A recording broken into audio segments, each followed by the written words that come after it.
Hampir sepekan pasca ledakan yang terjadi di SMA Negeri 72 Jakarta, 13 korban masih dalam perawatan Rumah Sakit Islam Jakarta Cempaka Putih.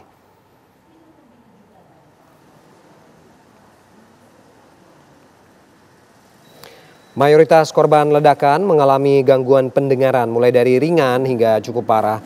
12 orang menjalani rawat inap dan satu lainnya dalam Intensive Care Unit atau ICU mengalami luka bakar tingkat 3 dan rencananya akan dirujuk ke RSCM untuk menjalani operasi cangkok kulit. Adapun kondisi para korban yang menjalani rawat inap berangsur membaik dan diharapkan dapat kembali ke keluarganya pada akhir pekan ini.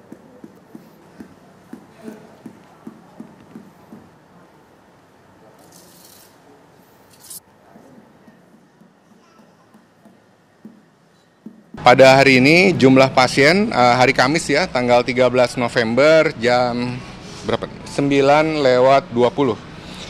Jumlah pasien rawat inap 12 orang. Kondisi jasmaninya terus membaik dari hari ke hari dan mereka dirawat di ruang ranap biasa.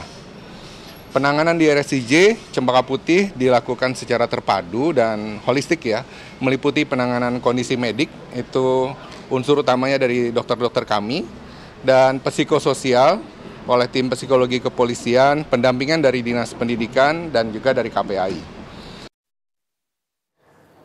Dan kami ajak Anda untuk menuju RSI Cempaka Putih. Ada rekan Rizka Sasabila di sana. Selamat siang Rizka. Rizka, mungkin bisa diceritakan kembali bagaimana kondisi korban ledakan SMA 72 yang saat ini masih dirawat di sana.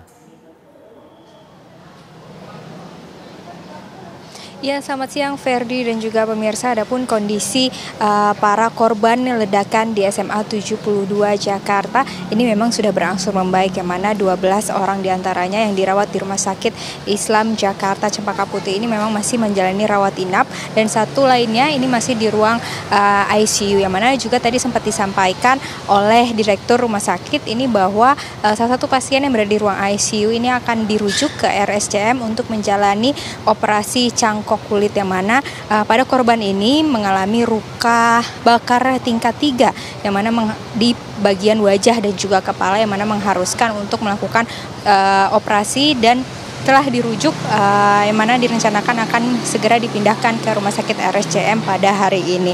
Adapun korban lainnya yang masih dirawat ini memang diharapkan dapat, ataupun berdasarkan dari evaluasi dokter ini secara jasmani memang sudah berangsur membaik dan diharapkan dapat pulang pada akhir pekan. Adapun selain itu pada hari ini juga direncanakan adanya pemanggilan secara individual kepada murid ataupun korban dan juga orang tua untuk dilakukan pemeriksaan audit. Maksud kami akan dilakukan pemanggilan berdasarkan hasil evaluasi secara individu dari hasil uji pendengaran mereka, yang mana mayoritas dari korban ini mengalami gangguan pendengaran baik dari tingkat ringan maupun hingga tingkat cukup berat. Adapun dari para korban ini juga diharapkan bahwa berdasarkan hasil evaluasi yang nanti akan disampaikan kepada masing-masing secara individu korban dan juga orang tua korban, ini dapat bisa kembali pulih seperti sedia kala.